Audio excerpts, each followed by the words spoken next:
බණ්ඩියට බඩගිනිද? බණ්ඩියට බඩගිනිද?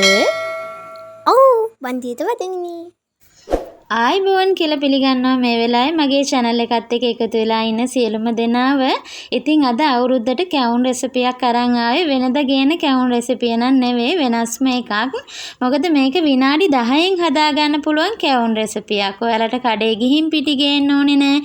පිටි කොටලා හලහලා ඉන්න ඕනේ නෑ. ඒ වගේම පැණි උණු කරන්න ඕනේ නෑ.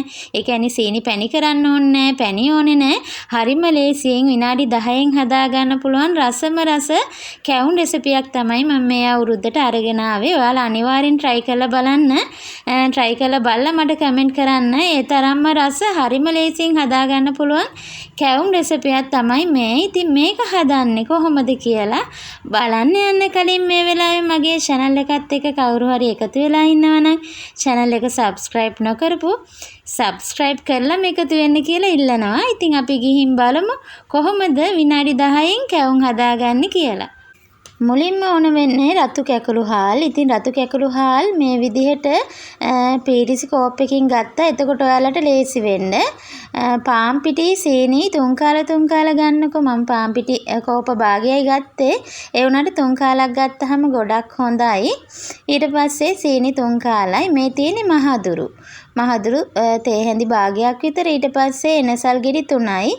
මුලින්ම කරන්න ඕනේ හාල් ටික හොඳට පෙඟෙන්න ඕනේ. ඉතින් ඔයාලා අද කැවුම් උයනවා නම් ඊයේ රෑ වගේ තමයි හාල් පෙඟෙන්න තිබ්බේ මම. ඒකල උදේ තමයි මේ ගත්තේ.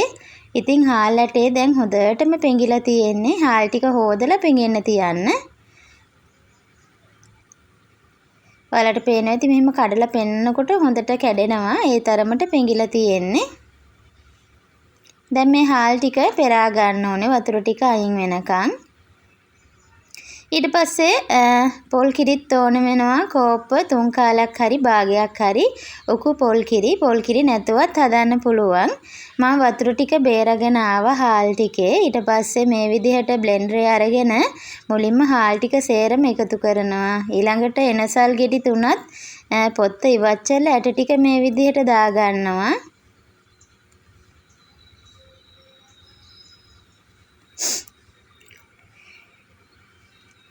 ඊළඟට මම මේකට එකතු කරනවා සීනි ටික. ඉතින් ඔන්න සීනි පැණි කරන්නේ රතු සීනි තියෙනවා නම් ගොඩක් හොඳයි. ඉතින් මම එකතු කරන්නේ සුදු සීනි. ඊට පස්සේ මේ තියෙන්නේ පොල් කිරි. ඔන්න මම පෙන්නන්නම් පොල් කිරි ගත්ත ප්‍රමාණය. සීනි ගත්ත ප්‍රමාණයටම පොල් කිරි තියෙනවා. ඉතින් ඔයාලගේ වතුර බේරිලා වගේ ගත්තේ නැත්නම් කිරි ප්‍රමාණය වැඩි වෙන්න පුළුවන්. ඒක නිසා පොඩ්ඩක් කොටාගෙන බලලා කිරි එකතු කරගන්න. මෙන්න මම කොටාගෙන ආවා. ඒක එහෙම්මම තියලා මේ විදිහට වාජනයක් ලිපේ තියලා අපේ මහදුරු ටිකක් අර පුපුරන ගතිය එනකන් පොඩ්ඩක් බැද ගන්න ඕනේ. මෙන්න මේ ගානට බැදුනහම ඇති. දැම්මම බ්ලෙන්ඩ් කරගත්ත පිටි මිශ්‍රණය මෙන්න මේ විදිහට එකතු කරනවා වාජනයකට. දැන් ඒකට මහදුරු ටිකත් එකතු කරනවා. දැන් එකතු කරන්නේ පාන් පිටි. ඉතින් පාන් පිටි මෙතන අරන් තියෙන්නේ මම කෝප භාගයක් වුණාට ඔයාලට පුළුවන් 3 කාලක් විතර ගන්න සීනි ගත්ත ප්‍රමාණයටම පාන් පිටි ගන්න පුළුවන්. එතකොට තවත් මෙලෙක් එනවා. දැන් මේක හොඳට කලවම් කරන්න. ටික වෙලාවක් යනකොට මේක දිය ගතිය නැති වෙලා යනවා. ලුණු පිංචක් විතර එකතු කරන්න. ගොඩක් ලුණු ඕන වෙන්නේ නැහැ. චූට්ටක් එකතු කරන්න. දැන් මේක වහලා විනාඩි 5ක් තියන්න. වහන් මේක විනාඩි 5ක් තියන්න නැතුව මේ මොහොතේ වුණත් මේක හදා ගන්න පුළුවන්. ඔන්නම විනාඩි 5ක් තියනවා. ඉතින් හරියටම විනාඩි 5ක් යයි අපේ මිශ්‍රණය කොටා ගන්න. විනාඩි 5ක් තිබ්බොත් ඔන්න විනාඩි 10න් කැවුම් ටික හදා ගන්න පුළුවන්. දැන් තාච්චියක් ලිපේ තියලා මේ වගේ තෙල් පොඩ්ඩක් දාගෙන අපේ මිශ්‍රණය වක් කරන්න හදන්නේ. පොඩි කෙනෙකුට වුණත් හදා ගන්න පුළුවන් විදිහේ කැවුම් රෙසිපියක් තමයි මම මේ අවුරුද්දට අරගෙන ආවේ. ඒ වගේම මේක මෙලෙක් මාරම රස කැවුම් රෙසිපියක්. මෙන්න මේ විදිහට හැන්දෙන් පොඩ්ඩක් දාගන්න. පිම්බිලා එනකොට අනිත් පැත්ත හරවගෙන ඒ පැත්තත් බැද ගන්න. මේක ලස්සන මෙන්න මේ වගේ කලයකට එනකොට මේක ලිපෙන් ඉවත් කරගන්න. ඔයාලා ගින්දර නම් අඩු කරගෙන තියාගන්න ඕනේ. මධ්‍යම ප්‍රමාණයට වැඩිය ගොඩක් අඩුවෙන් තියාගන්න ඕනේ. නැත්තම් මැද අමු වෙන්න පුළුවන්. මම තව එකක් හදලා පෙන්නන්නම්.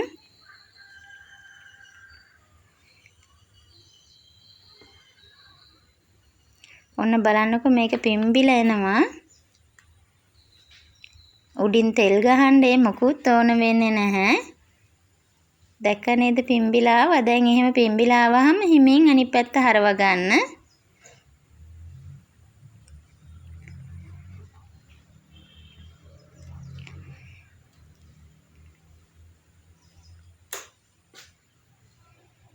මම තවත් එකක් ඔයාලට දාලා පෙන්නන්නම්කෝ. පැහැදිලි ඔයාලට පේන්න. කොච්චර ලේසියෙන් කැවුම් ගෙඩිය පිම්බිලා එනවද කියලා. පපඩමක් වගේ පිම්බිලා ලස්සනට එනවා.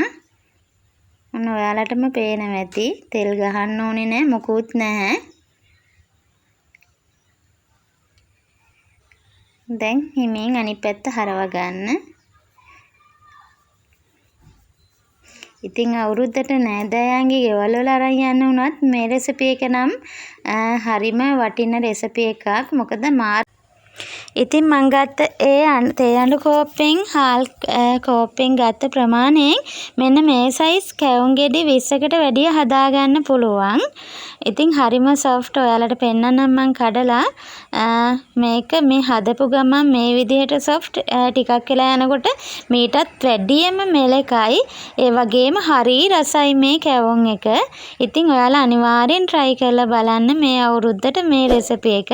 ඉතින් අද මගේ මේ රෙසිපි එක හොඳයි කියලා හිතෙනවා නම් like කරන්න, comment කරන්න, share කරන්න, subscribe කරන්න අමතක කරන්න එපා. ගිහින් එන්න.